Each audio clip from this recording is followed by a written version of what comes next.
Hello. Make sure you run out your first 10 seconds of video. Hello. I'm back in my favorite spot. It's actually nice and sunny. And lo and behold, just as I was about to start the live stream, a beautiful lady just walks by. What are you going to do? You're going to get distracted. You're just going to get distracted. It's what happens. This is Irvine, California, Woodbridge.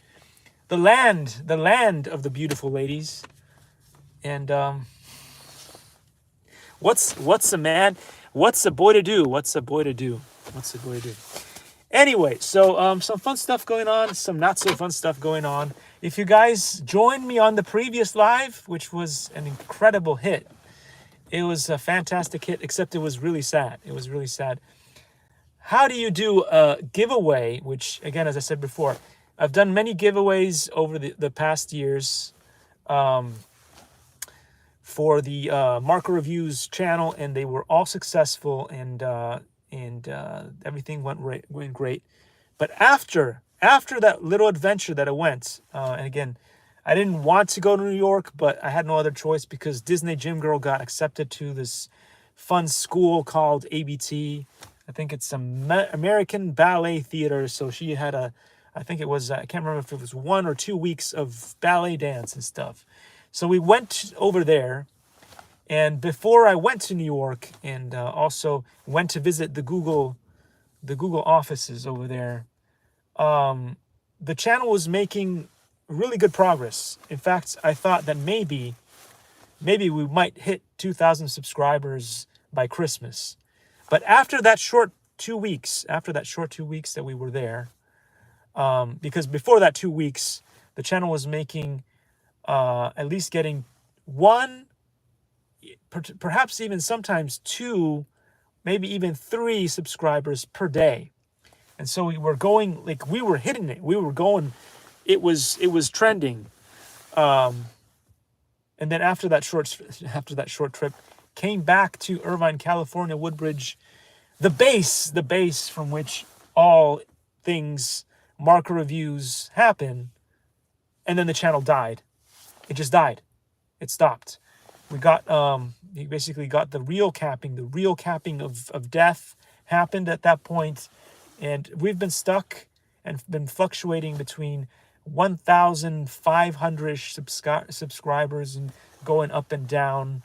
I think the best that we've ever received, the best that we've ever gotten to is 1,569-ish or 80.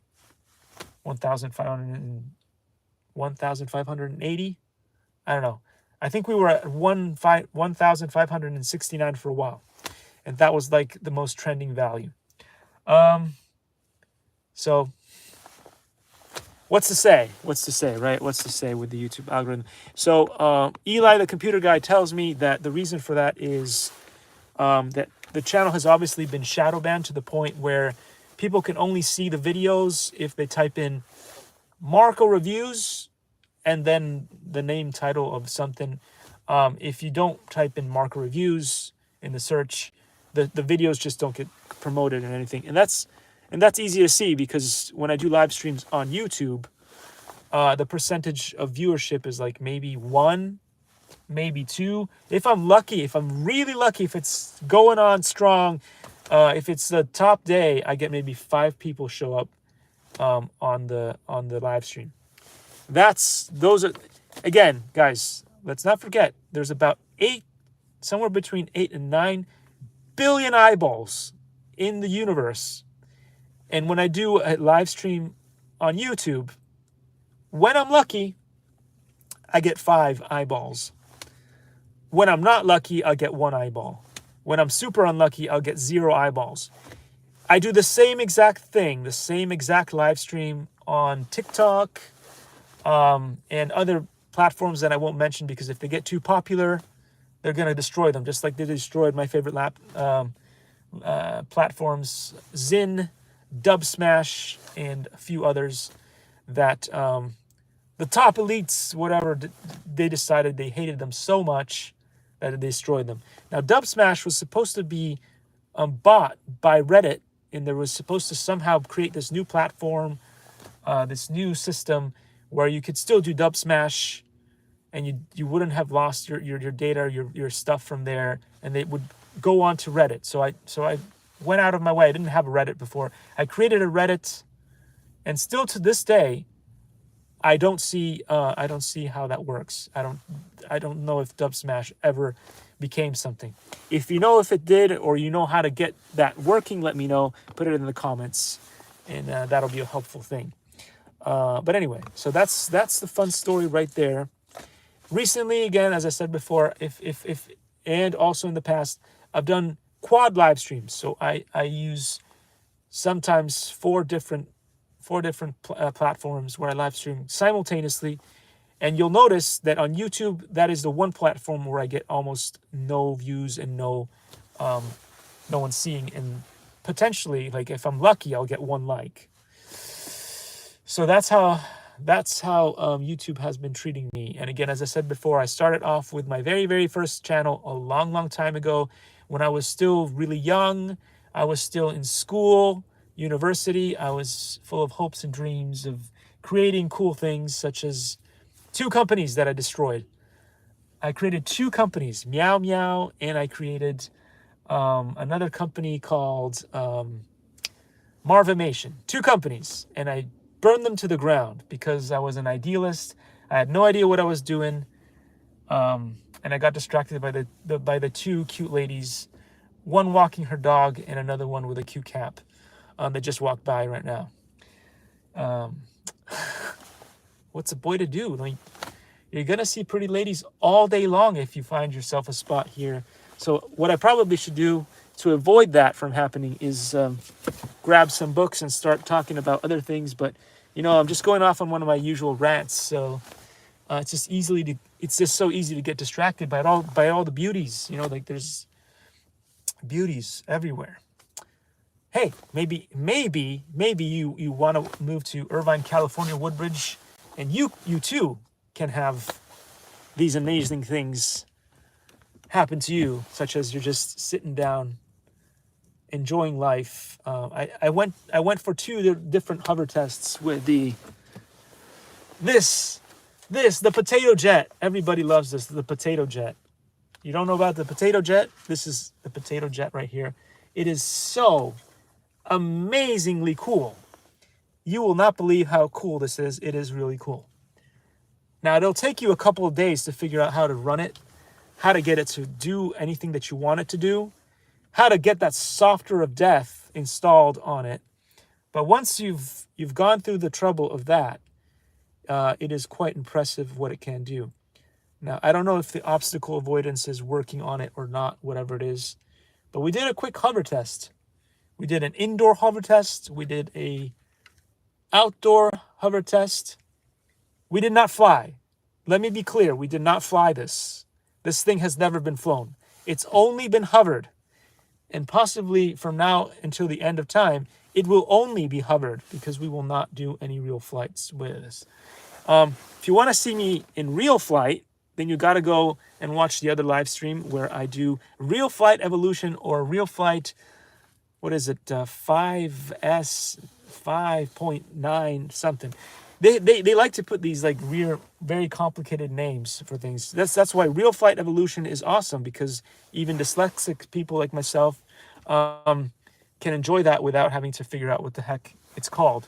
So that was a really good branding thing right there. Horizon Hobby, Spectrum, and Hobby Zone, and all the things doing some really cool things with the test, with the flight simulators and stuff. Anyway, this thing here is fantastic. It is beautiful. Not only does it look great and it flies great, thanks to the addition of the prop guards that you guys can see here, so it makes it extra friendly.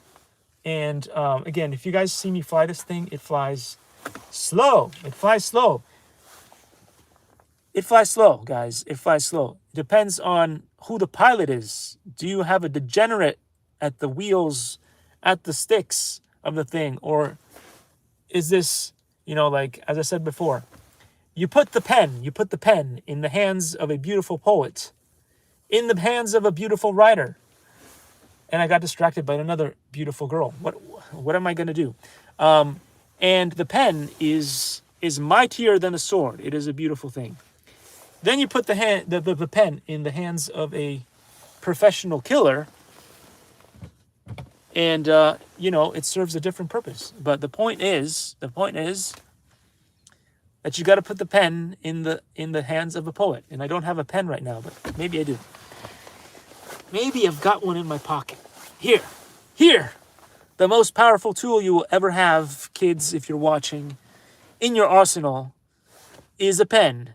It is mightier than sword and more destructive than a nuclear bomb. Anyway, forget I said that. Oh, gosh darn it. Anyway, so we will not be flying the... we will not be ever flying the DJI FPV drone. We will hover test it continuously from now until the end of time. I hope you guys have gotten yourself a Part 107. Because soon, they tell me, I don't know, it's kind of a hear or say kind of thing right now, but they tell me that very soon the FAA is going to incorporate flying pens and flying knives, because after all, you know, if you are a competent knife thrower, you need to know how to throw your knife. And so they will have additions to the Part 107 where you will have to study the art of knife throwing and penmanship. Because again, you know, since these two things can fly, and if you've ever been in a classroom, you know when the poop hits the pan, when the poop hits the fan, you know that kids are going to throw pens. And we hope that there are metal detectors in your school and nobody brings knives in the modern age. But the FAA has decided that they are taking over the airspace everywhere, especially outdoors. So long as you're outdoors, knife throwing requires a Part 107, and pen throwing also requires a Part 107. So please do not walk around authoritative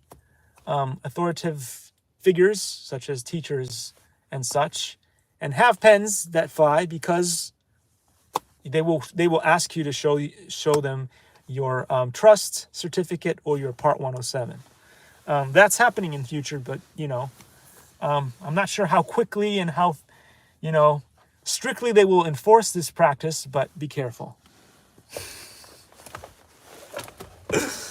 Oh God. All right, guys. So with all of that said and taken out of the way, let's dive into the beautiful things that happen with technology in the modern world. And excuse my stupidity last time when we were creating the the electromagnetic crane.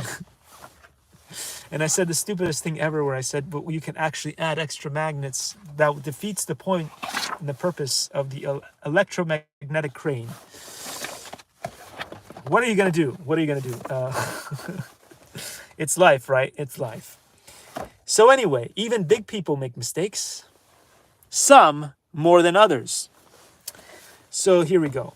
Today, what we're going to be making is none other than the world famous and renowned door alarm. Okay, so it talks about when the door opens, the craft stick is jerked out of the teeth of the clip, completing the circuit. These nuts, attached to a motor, spin and strike the bell with the circuit is completed. Very cool, very cool. You have no idea what I'm talking about, which is why, by gosh, by golly, I will show you. This is what they're talking about.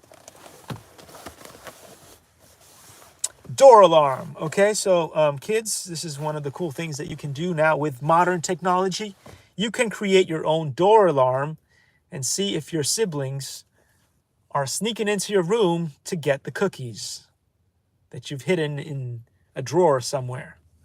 By the way, don't do that because the roaches will get into your house and you may have ants in your pants. True story. True story. I was not a very disgusting person in general, but I went to live in Market Street for a little while. And in one of the places that you can sort of rent out over there, they had ants. It had nothing to do with me. I did not bring crumbs. I did not eat cookies in bed. But one morning, lo and behold, I wake up in the bed and I've got ants all over me. So anyway, now that happens under circumstances where I didn't, eat any cookies or anything. So I did not attract the ants. That was a problem with the building.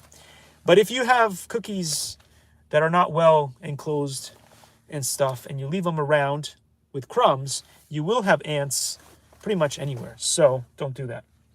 All right, anyway, door alarm. So frighten intruders away from your room with this mechanical door alarm, which rings out when someone trips the system. So if somebody trips the system, then the alarm will go off. And yeah, that's pretty much all. All the trespassers needs to do is open the door. This causes an electrical circuit to complete, which triggers two metal nuts to repeatedly strike a bell, alerting everyone nearby. Right? How awesome is this? I mean, I wish I had this book and the knowledge to create this when I was just a kid, because I would have tried to see if the nanny or anybody else had gone and wandered off into my room to check on all the nefarious things that I did as a child. No, I'm just kidding. I did not do a whole lot of nefarious things as a child. But anyway, it would have been cool to be able to empower myself with the knowledge of technology and be able to do these cool things. In fact, I watched a lot of movies when I was a child, but the things that excited me the most about a lot of the movies that you see in Hollywood were those inventive creators, those nerds, those dorky people, Honey, I Shrunk the Kids and stuff. I mean, sure, I had other like role models and stuff like Arnold Schwarzenegger and Sylvester Stallone and you name it, right? But at the same time, the movies that really, got to me and I was like, whoa, that's so cool. I wish that someday I will be the technologist, the guy who's building the robots, those cool things and stuff. And so anyway, that was what was truly inspiring to me as a kid. I know, it's not popular. It's not popular. I was not a popular kid. In fact, I was one of the least popular kids out there because I was fascinated with technology. I was fascinated with learning knowledge of how to build things and solve problems while everybody else was chasing money, talking about cars, talking about manly things, trying to build the most amazing human body that they could, becoming an athlete, a jock, and all that stuff. And all I wanted to do was create stuff, build stuff, whether it was art, whether it was technology, whether it was just taking a bunch of parts and sticking them inside a computer. I was all about trying to figure out how things worked and fixing problems. And I guess that's what I'm still stuck with right now. That is still me today. So how to make a door alarm? Let's empower some people to do it. All right, so door alarm. In this project, you'll need to screw into a door frame. To make sure you ask permission first, we have used a call bell that we've taken apart, but anything that makes a ringing noise when struck will work. You also need a bolt to hold the bell slightly above the base. So if you don't want to ruin your house, there are alternative ways of doing this.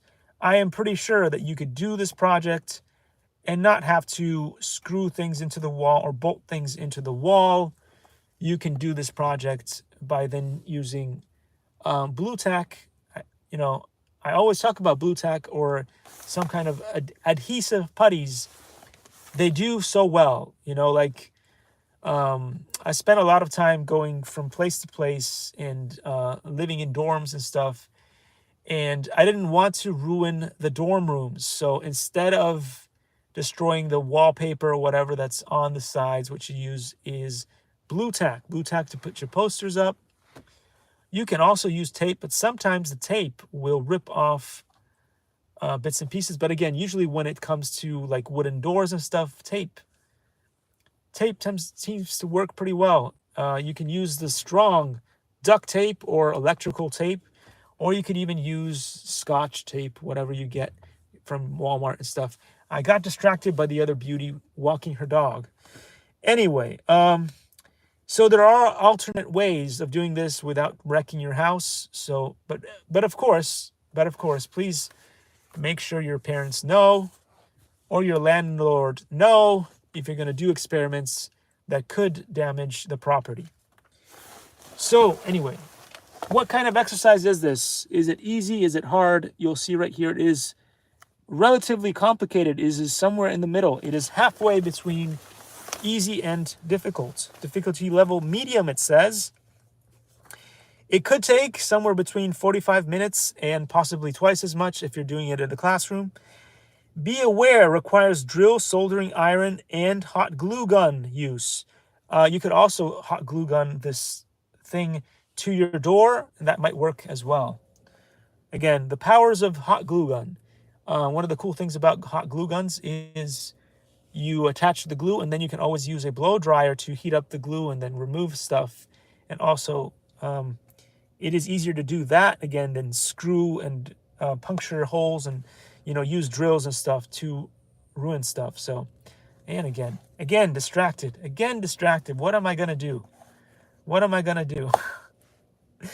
Anyway, so what you need from the toolbox is a drill and a drill bit, scrap wood and clamps, a ruler.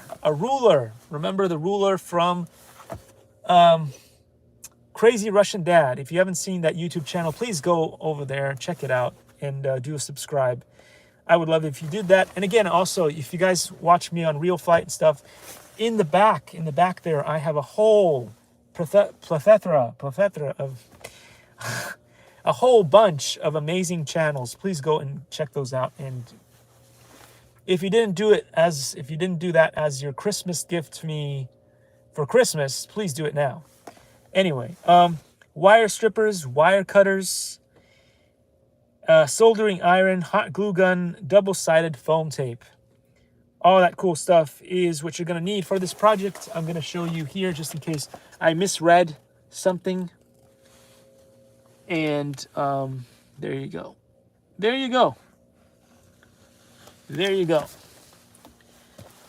Awesome. So let's go with step one. Step one is use a drill bit that is slightly wider than the diameter of your bell bolt to drill a hole in the baseboard about 2 inches or 5 centimeters from two edges. It says use a piece of scrap wood to protect your work surface. Again, there are other ways that you can do this without drilling through stuff, but in this particular case, we're going to need to do that because there's going to be a bell. I think it's a bell that goes there, a bell bowl that goes and is going to be attached to that. So in this particular case, you will need to drill through the thing. So number 2, slide the bolt upward through the hole and screw 3 nuts all the way down the bolt to hold in place. Place the bell upside down on top of the 3 nuts and secure it with another nut. You can never have enough nuts in your life, as they say. And so, again, you're going to need a nut and a bolt in this case to get this up and running. And a bowl in this case, too. A bell bowl, which is probably going to be the thing that makes the sound. Part 4. Drill a 1/8 inches or 3 millimeter hole about 1.5 inches or 4 centimeters from the rim of the bell in line with the bolt. This will create a seat for the motor to rest in. Awesome. Part 5. Cut and strip a piece of black stranded wire about 4 inches, 10 centimeters long. Twist it around one of the motor terminals and then solder it in place.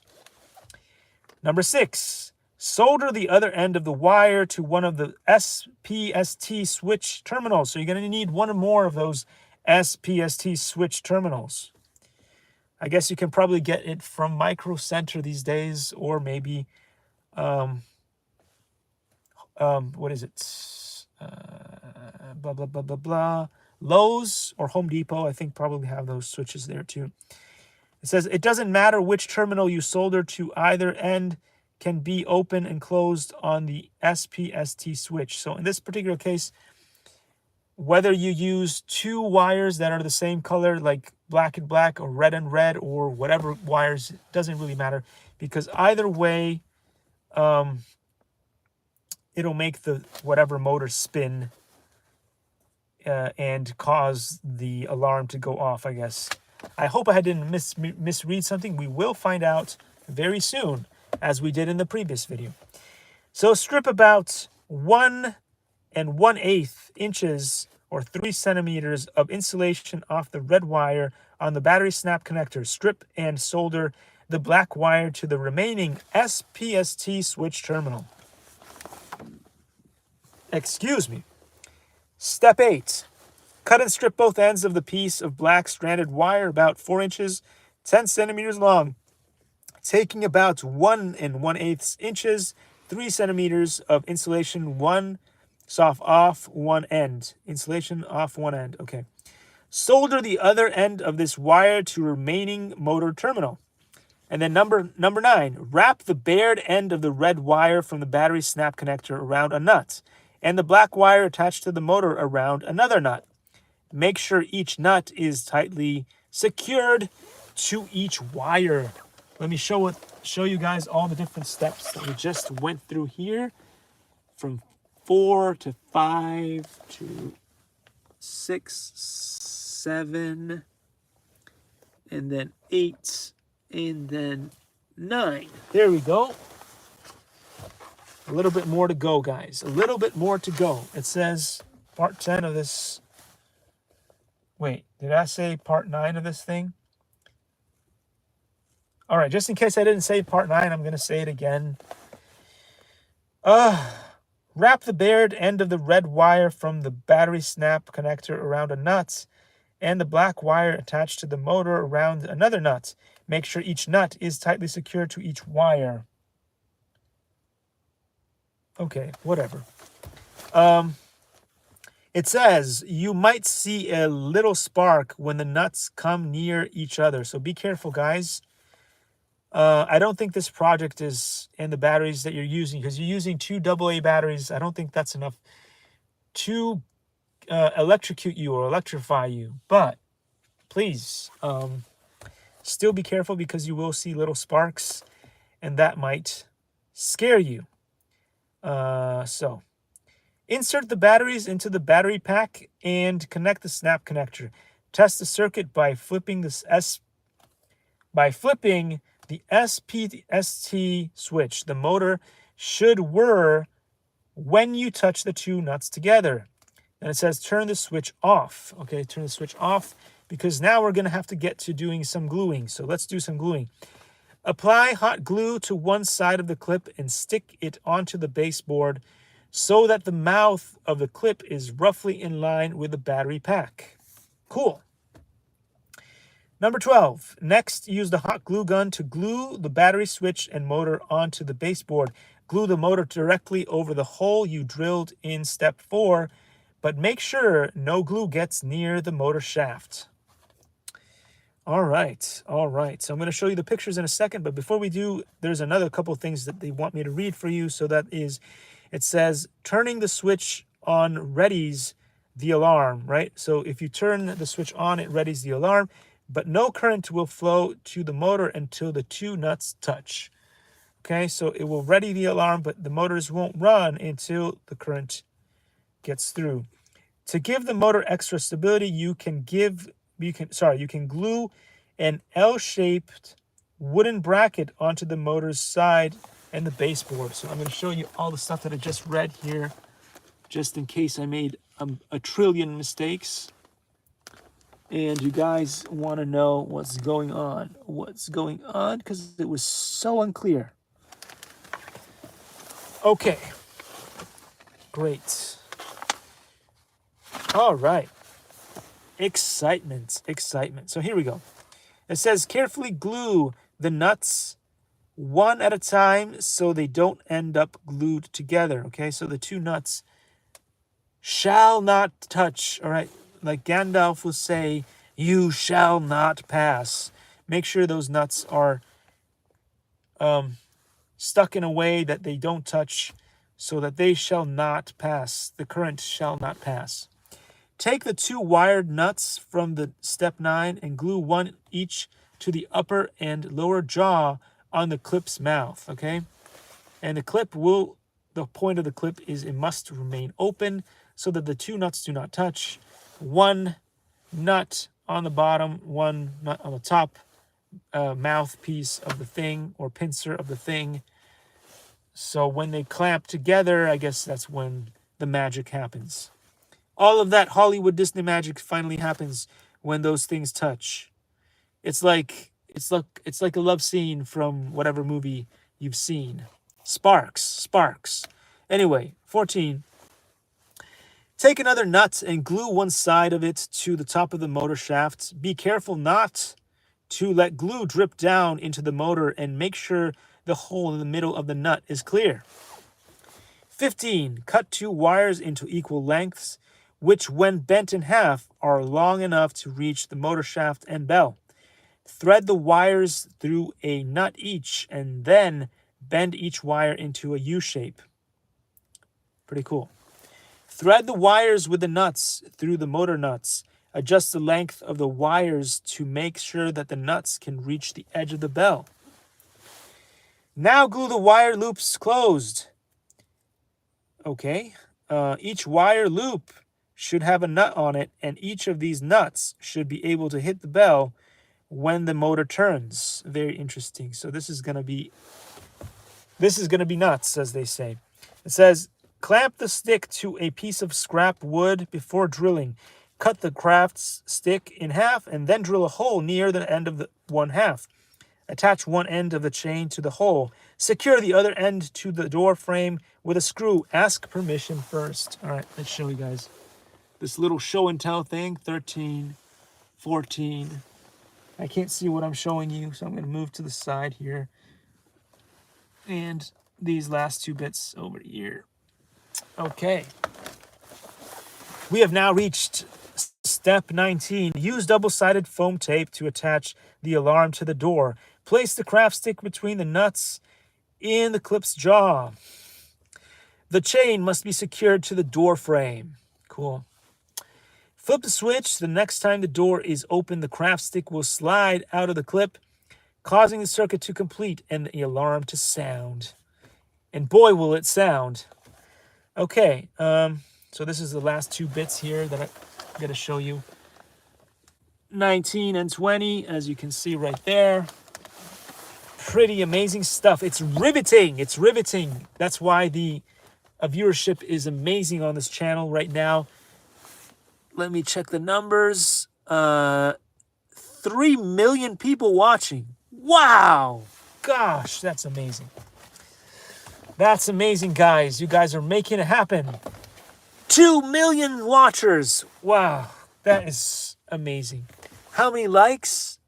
1 trillion likes? Wow. Come on, guys. The other trillion people should please press like too. Don't just let, the minority press the like button. The weighted values. Anyway. Okay, so let's go. Open circuit. How it works, okay? So the piece of craft stick is made of wood, which does not conduct electricity, and when it is removed, the circuit is complete. Real world inventions, refrigerator light, okay? So this is how the refrigerator... Give me a moment. Give me a moment. I got distracted by the other pretty lady carrying a racket. Probably just finished playing tennis.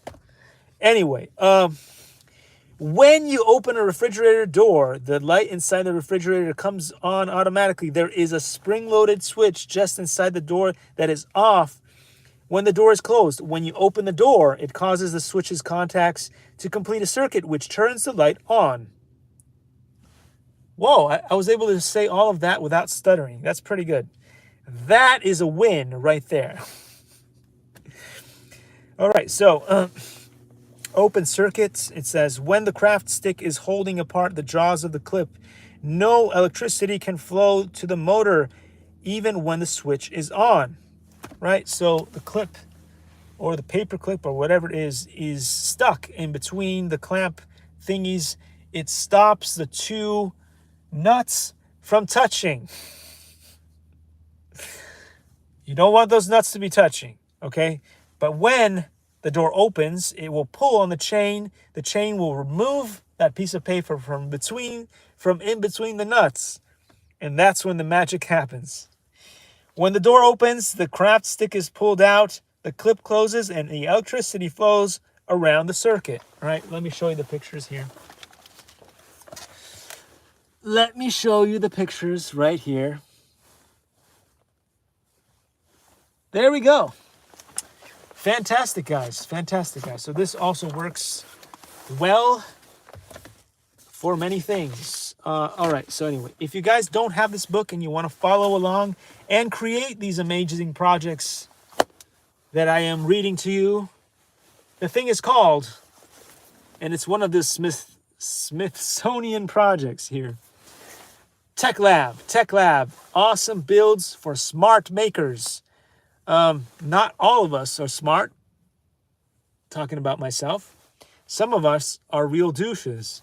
Anyway, so La Douche, another episode of Where's the Douche? Here I am. So the Douche has now read from Tech Lab, awesome builds for smart makers. From Jack Shaloner. Jack Shaloner is my kind of guy coming up with these cool books. Anyway, Jack Shaloner has made this amazing book. There's a bunch of other ones.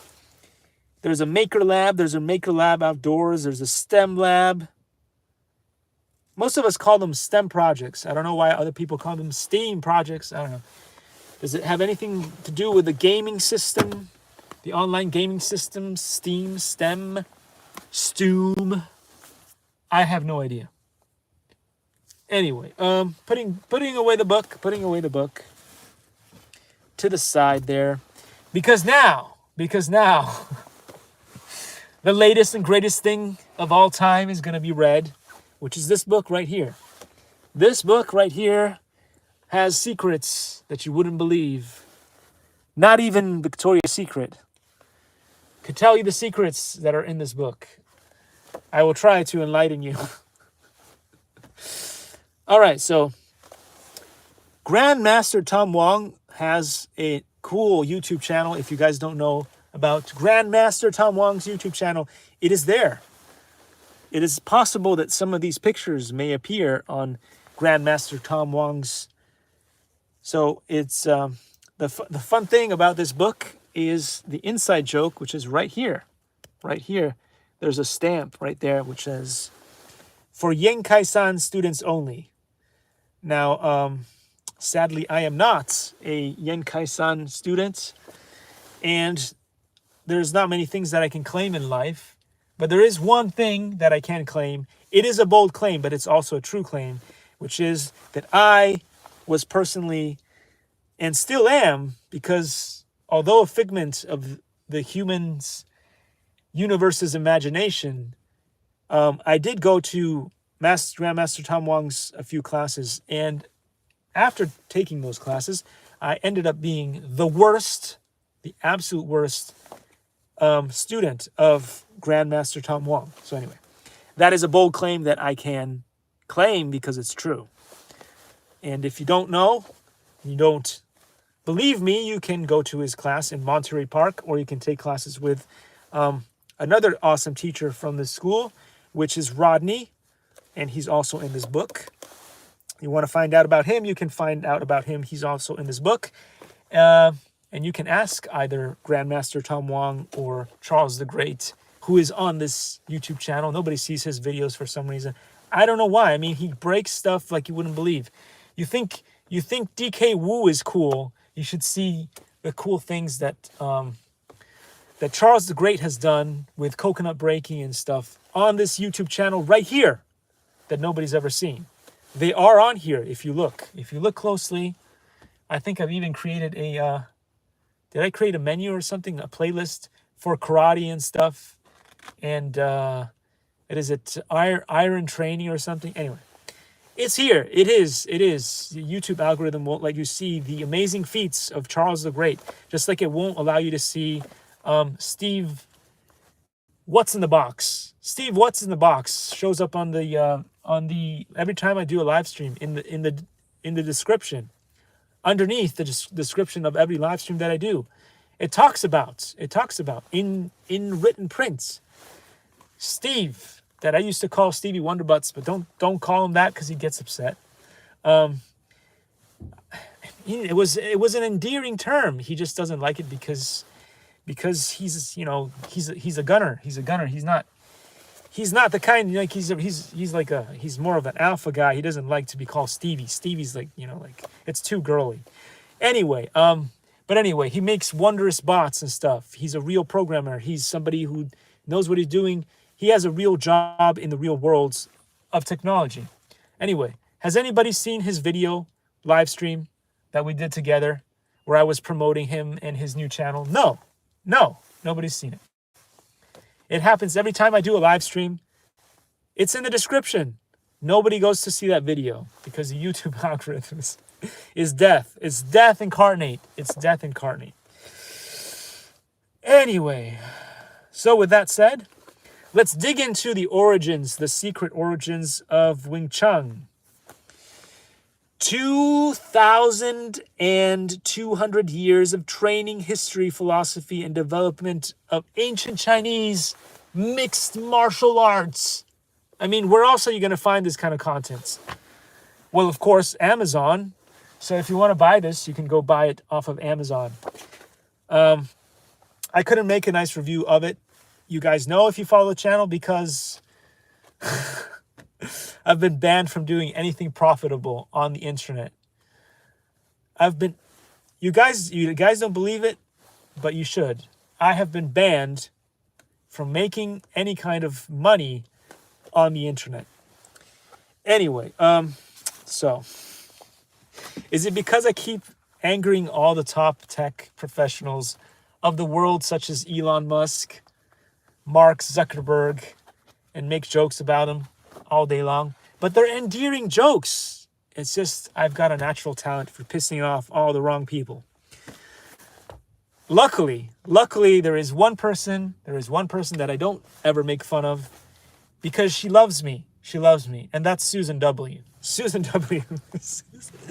Susan W. and I have had a platonic love affair for so many years before she became the one, the only ruler of YouTube.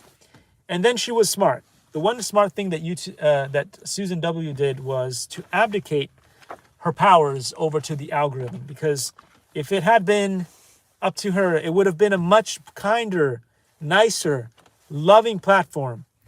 But because people kept trying to sue the ever-loving crap out of Susan, which I adore, platonically, let's not get in trouble, she had to make the strong and horrible decision of abdicating her power over to the YouTube algorithm, which sadly is not very well programmed. They did not train the Terminator to do and make the right decisions. They trained it to make the right profitable decisions for YouTube in order to make it live. And I know that's important. But sadly, those don't always align with the dignity of the content creators that create for YouTube. But anyway, I'm not gonna assign blame on Susan. As I said before, I love Susan on a platonic level. Let's not get in trouble. I don't want to get sued and beaten up to death. On a very platonic level, I have a deep love for Susan W. However, I made her famous on a bunch of other platforms that didn't even know that she existed. So she owes me for you owe me for that, Susan. But she loves me, and she lets me. She doesn't let me make money on here, but she does allow me to have a YouTube channel. I can't make a secondary YouTube channel and make money off of that, but I am allowed to have a YouTube channel. She has not canceled it completely. I am shadow banned, but if you do type in the search in Marco Reviews, at least it shows up. My videos will show up. They won't show up in the search engine, but they will show up if you do a search and you do Marco Reviews something, like Marco Reviews Tech, Marco Reviews 3D printing. I do show up that way. That's the only way I show up. That's how Susan has done things to allow me to still survive on YouTube. So I can't be too hard on her, because the things that I say are despicable. Let me be clear. But anyway, that was a side note. On my love for Susan W. Anyway, let's get back into Shaolin Wing Chun. And again, as I say every episode, if there are people out there who want to help collaborate on this, and they want to make a video of their own, on their own, whatever platform, it doesn't matter, and then they want to post a link to that video that they made, where they explain, for instance, a lot of the terminology, a lot of the words that I butcher in this and in any other video. You can do that on this channel. I will allow it. I'm not like a lot of the other YouTubers who don't allow stuff like this, but I will allow it on this YouTube channel. You can collaborate. This is all about the community, right? This is all about the community. And as I said before, I do a lot of these giveaways and stuff, but the algorithm doesn't put out the information, which is why the latest and greatest giveaway that I did here in Irvine, California, Woodbridge, at the usual spot where I do the giveaways, nobody picked up the items. So they're still there.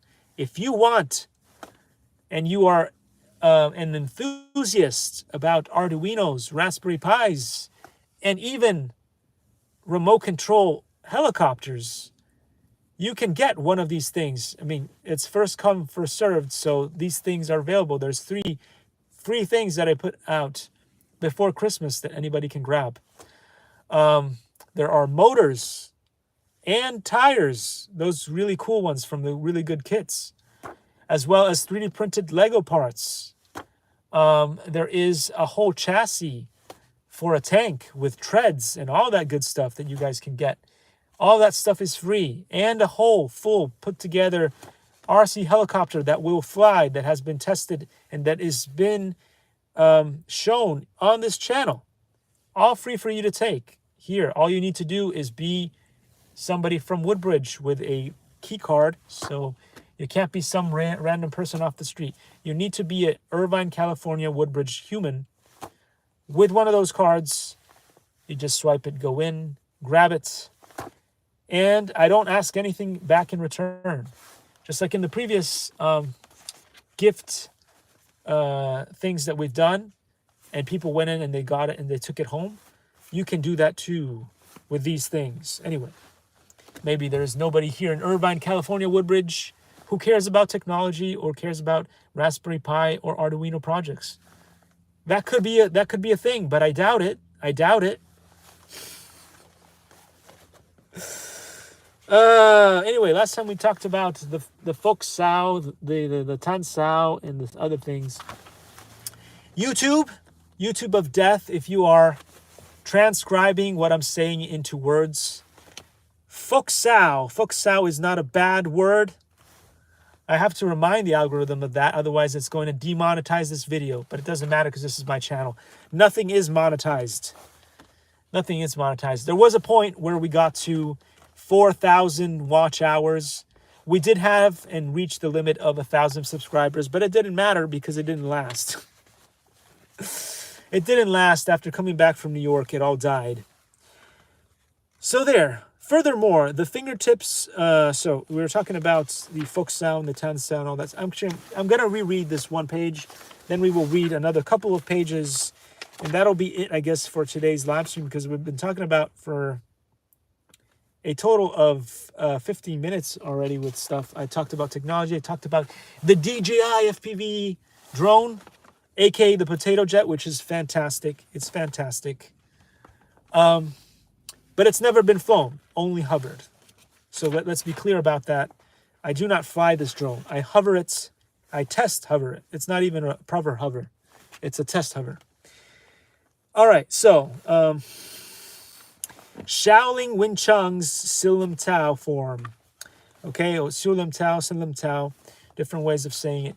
You guys can YouTube it. It's also on the YouTube. Many people do it. But you probably want to go check out the Chen Kwok. The Chen Kwok Gay. Here, it's written right here. Just in case you guys were thinking I'm being sexist, it's not a sexist thing. There's a guy called Chen Kwok Gay, okay? Let's be clear on these things, because the algorithms are deadly these days and people don't understand. They misunderstand things in the modern world. The literal and not literal, the literality or the non-literality of things. Blah, blah, blah. The forms are executed with a clear rhythm. The hands, but not the elbows, are consistently placed along the center line during the demonstration of the form, including during Tansao, Bongsao, and Foksao.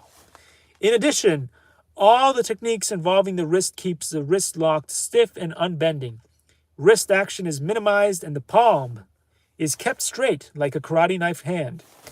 The arms are outstretched and tense like a steel bar. Thus, this form emphasizes locking the wrist, using the knife edge, hand posture to strike, and training the arms to be as tense and strong as clubs.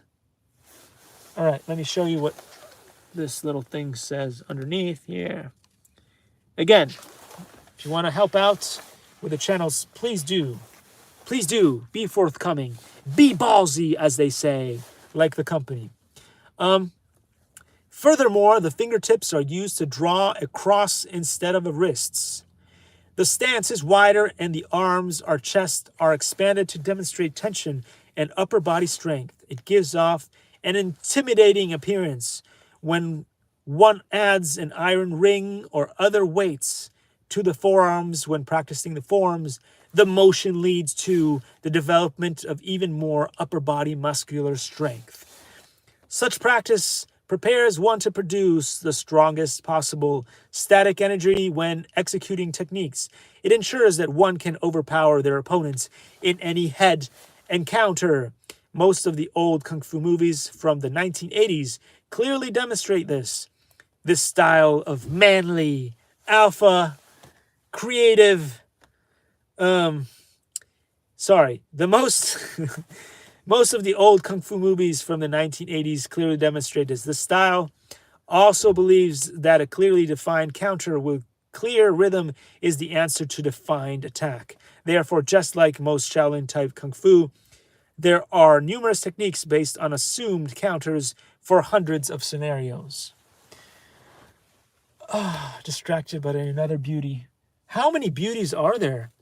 We should do a poll. We should do a poll about how many beauties keep walking by Irvine, California, Woodbridge lakes. We should do a poll. And it's numerous. It's just endless. It's just endless. Anyway. Joey Tribbiani would be having a ball right now. He'd be like, "How you doing? How you doing? How you doing?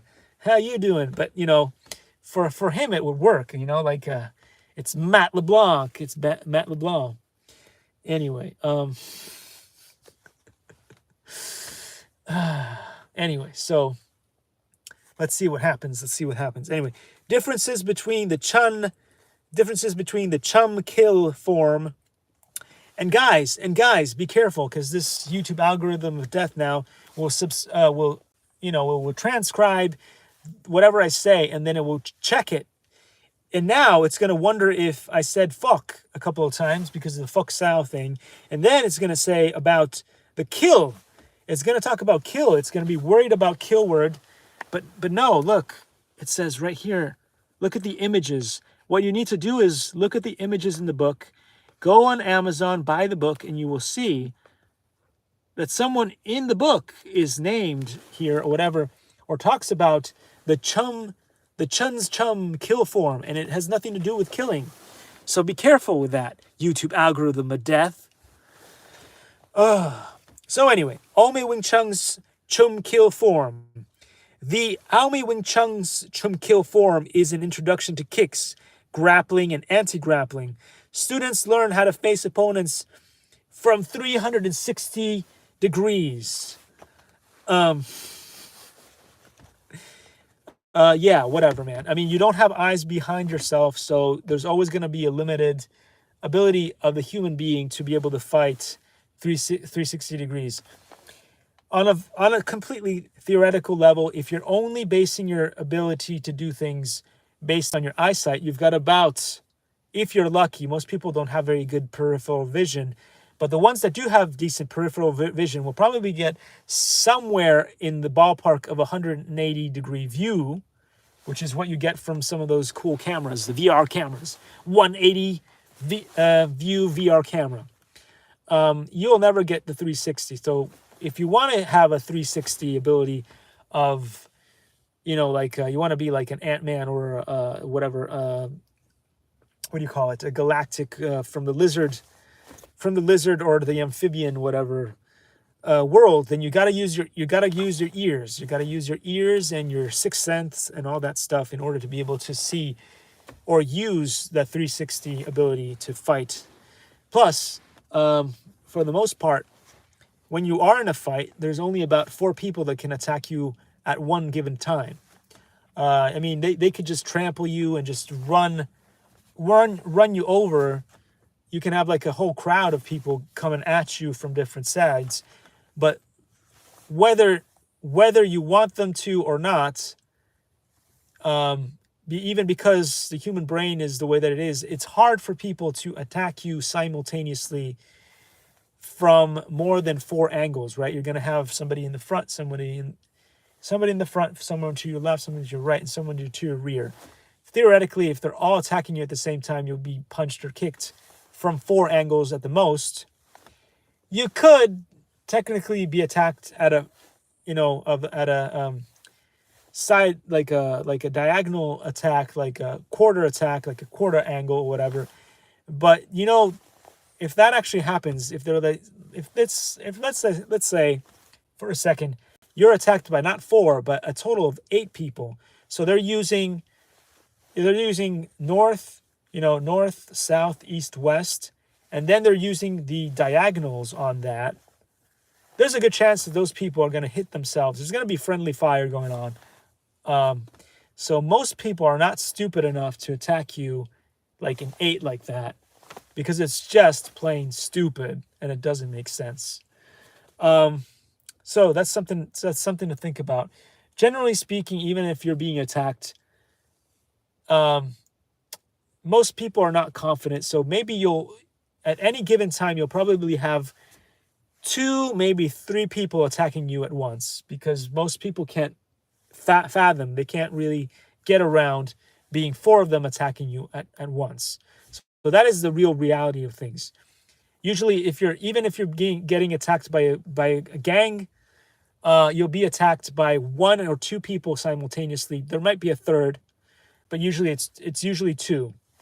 And usually 2 is enough to give them the advantage where you get your ass. I just went off the rails there. Get your donkey beaten. Get your donkey beaten. Anyway, differences between the Bilji form and other forms. So let's see. Shaolin Wing Chun's Chum Kill form, the Shaolin Wing Chun Chum Kill form, is also made up of 108 movements. However, grappling is not included in Shaolin Wing Chun. This is because Shaolin China grappling is from a separate style. Do you know what I said? Does that anything that I just said make any sense? Let's try reading that again. 1 second. The Shaolin Wing Chun Chum Kill form is also made up of 108 movements. However, grappling is not included in Shaolin Wing Chun. This is because Shaolin China grappling is from a separate style. So within, I guess what they're trying to say is within the 108 movements, grappling is not part of that movement system because that is a separate style. And so they don't put that in there. I somehow beg to differ, but that's again, I'm always of very unpopular opinions. I think that within the Sulim Tao or Sumlim Tao or however you call it, within that form there are instances or applications or bits and pieces that can be applied to grappling. Since it is, like playing solitary, right? It is like playing solitary. Whenever you do a form, it is just you, the person, doing a form. So it's basically you and the air. So there's no other person that you can. But having said that, a lot of times if you have visualization capabilities that go beyond the intelligence of a 2-year-old, you should be able to visualize an opponent while you're doing the forms. And in fact, that is something that a lot of schools don't teach the kids, which they should. Whenever you're doing the Taikyo Kushodan from the Shotokan or the Kempo Karate or whatever you want to call it, or even if you're doing the Sulim Tao or whatever, you should be visualizing an opponent, and not just an opponent, because people usually visualize a punching bag, right? They visualize a punching bag, a wooden dummy or something, and a wooden dummy and a punching bag don't punch back. So what you should be visualizing while you're doing the form is what happens if somebody just walks up to you. And again, in a real life scenario, people don't show up like in Cobra Kai. They don't just show up in Cobra Kai and they go like, they get yourselves in the position and they go like, okay, are you ready to fight? No, usually what happens is you say something to somebody, they don't like what you say, and that usually triggers them to get violent. And then a cup gets thrown, and then a pencil gets thrown, and then the FA gets upset and asks you to do part 107 because anything that flies in the air is going to be underneath the umbrella of the part 107, so you can't throw anything anymore. Rocks. No. In all seriousness, in a real life situation, there's two people, two animals. One person says something that angers somebody else. Somebody says something about your mother. Somebody says something about your woman, about your girlfriend, about your man, about your significant other. It doesn't matter. Let's try to be inclusive. It could be any kind of situation. You could be sitting at a bar and accidentally, okay, I'm not saying that's something that people do on purpose, but you might spill some of your beer because you're too drunk, and you spill some of your beer onto someone else that's sitting next to you. That person gets up, they're angry, they say, hey, what the heck, man? And you go, oh, if you're drunk, you're not apologetic, maybe, if you're out of it, you say, well, yeah, it spilled, man, or whatever. And the other person gets upset and say, well, you should apologize, look at my shirt, or look at my pants, what you do. And so then it escalates to the next thing where the drunk guy like wobbles around and say, well, you don't have to be so mean about it. And the other person say, well, look at my pants, man. And that's where the first punch goes, or push or something, and then escalates to something else. So that is what you need to be visualizing when you're doing your form, because that is a real case scenario. Or you're in the classroom and you've just finished your project, you're setting up your little sculpture in the classroom, and the classroom klutz just walks by and accidentally bumps in your table, now the beautiful sculpture that you just made out of clay falls on the ground. You need to start over. That's the thing that you need to visualize doing the form equation. But if the other person is sober, it's their responsibility as a sober person to de-escalate, is responsible at that point to fix the problem. They can't really fix the problem because the person's artwork has been destroyed, or they maybe are messing with YouTube algorithm of death stopped me in my tracks. So what I was trying to say is you want to be the one that is de-escalating the situation. So the whole point is when you get to that kind of situation, it is the more responsible of the two parties needs to be the one to suck it up and find a way to de-escalate the situation, and therefore to use verbal judo, if you will, to de-escalate the situation and stop. So that is what you need to be visualizing as a real martial artist, as a student in martial arts, and even as a teacher, instructor of martial arts, is when you're performing those forms. If you're studying to become stronger, basically, if that's your point, if you're doing Tai Chi, if you're doing other things for the purposes of just relaxing and doing other stuff that's different. But if you are preparing yourself for real life situations in which you will get into a fight, that is the kind of thing that you need to, the de-escalation of the situation is what you need to be visualizing when you're doing those Sulim Tao or Shotokan forms or Taikyoku Shodan or whatever, and in all those things. So that is what you're supposed to be doing. So what's coming at you? Is it going to be a push? Is it going to be a shove? Is it going to be a punch? Is it going to be a kick? Try to come up with different scenarios and then use the art form that you are studying, whether it's the Sulim Tao, whether it's whatever it is.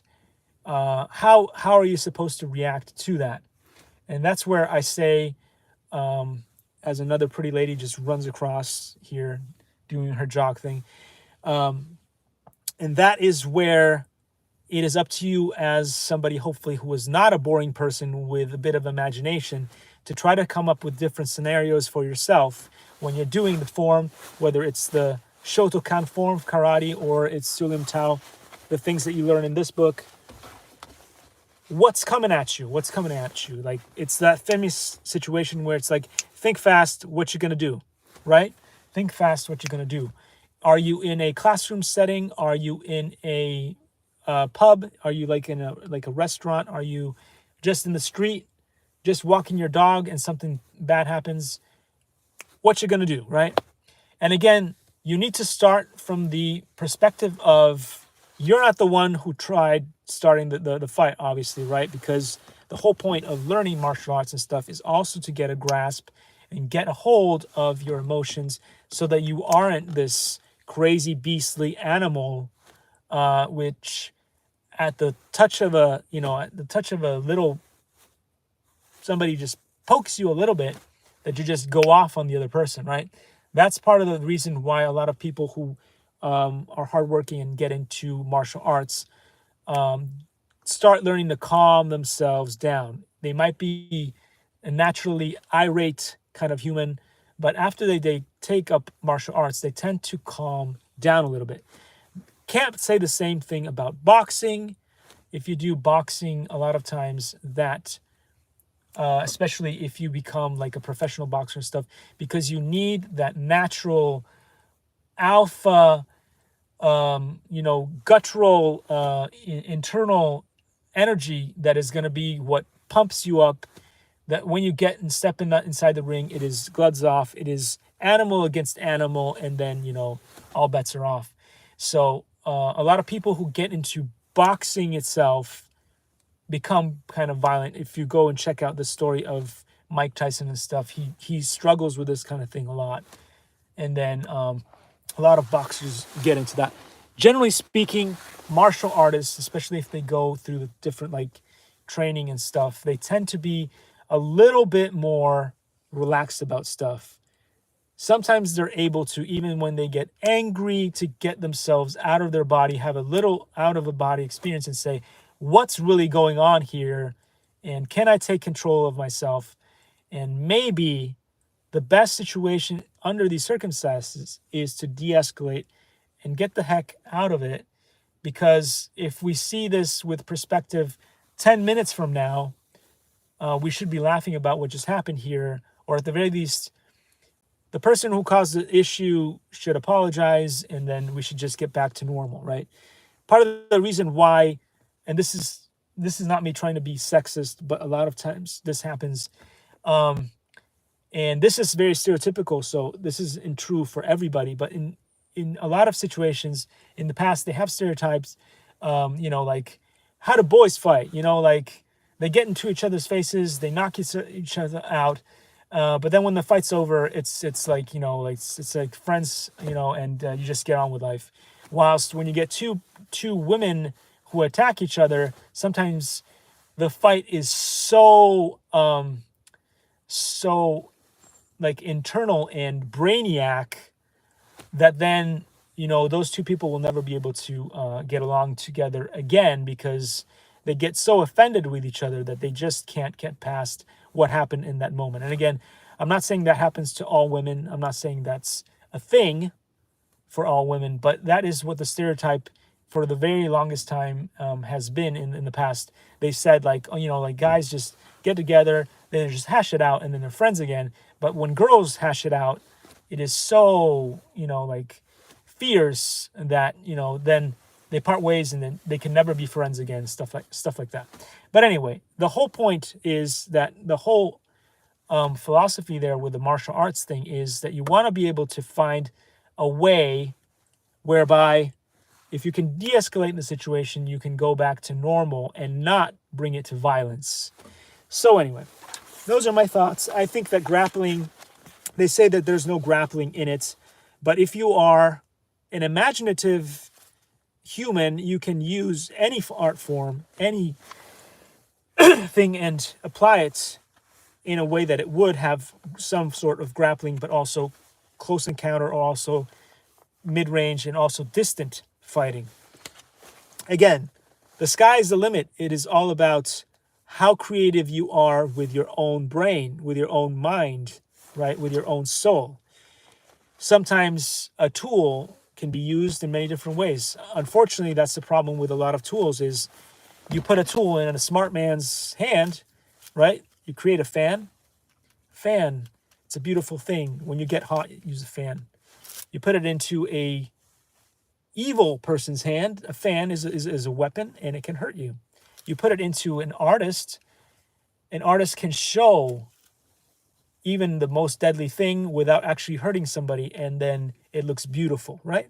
So different ways. It's the same tool, but look, 3 different people used it. The creative people used it in an effective and positive way.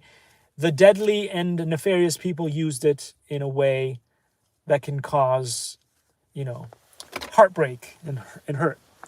So anyway, differences between the Bilji form, right? There's the Aomei Wing Chun's Bilji form. So the Aomei Wing Chun's Bilji form is an introduction to finger jabs, engagement, and disengagement during sticky hands, 1-inch short energy applications, anti-grappling, and throws. It also includes finger conditioning for advanced training, such as for healing, acupunctures, and dart throwing. So that is what I was saying before. The form is not the end-all, be-all, and has to be done in a specific way. It also depends on the creativity of the individual. Sketch from a video of the author doing push-ups. 1 thumb. Okay, this is what I think Grandmaster Tum Wong can do, or could do maybe when he was younger. I don't know. I have not seen him do this, but there is a video on YouTube. Again, his video in YouTube has been out for so long, but nobody's seen it.